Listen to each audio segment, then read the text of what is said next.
शिवसेना उभाटा खासदार संजय राऊत यांनी विधानसभा अध्यक्ष राहुल नार्वेकर यांच्यावर जोरदार टीका केली। त्यांनी खरे बौद्धिक नक्षलवादी असं नार्वेकर यांना म्हटलं आहे।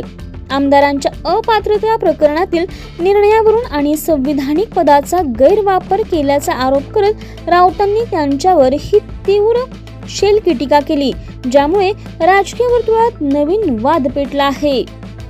खरे बौद्धिक नक्षलवादी कोण आहेत? जे मोदींनी सांगितलं, निवडणूक आयोग। निवडणूक आयोग हा बौद्धिक नक्षलवादी आहे। विधानसभेचे अध्यक्ष ज्याने बेकायदेशीर निर्णय दिला ते बौद्धिक नक्षलवादी आहे। ज्याने संविधान गाडून टाकलं ते बौद्धिक नक्षलवादी आहे ना। त्याच्यामुळे कपिल सिब्बल यांनी सांगितलेलं आहे ते बरोबर आहे। तो निकाल आधी द्या की आपोआप कुठली गाडी सुरळीत होते। उत्तम युक्तिवाद, जबरदस्त युक्तिवाद आणि कायद्याला आणि संविधानाला धरून झालेला एक युक्तिवाद आहे। आणि कालच्या युक्तिवादानं अप्रत्यक्षपणे बौद्धिक नक्षलवादी कोण मोदी म्हणतात हे स्पष्ट झालं। आमच्या विधानसभेचे अध्यक्ष ज्याने विधिमंडळातली फूट ही पक्षातली फूट समजून मानून निर्णय विकला, पक्ष विकला, हे बौद्धिक नक्षलवादी।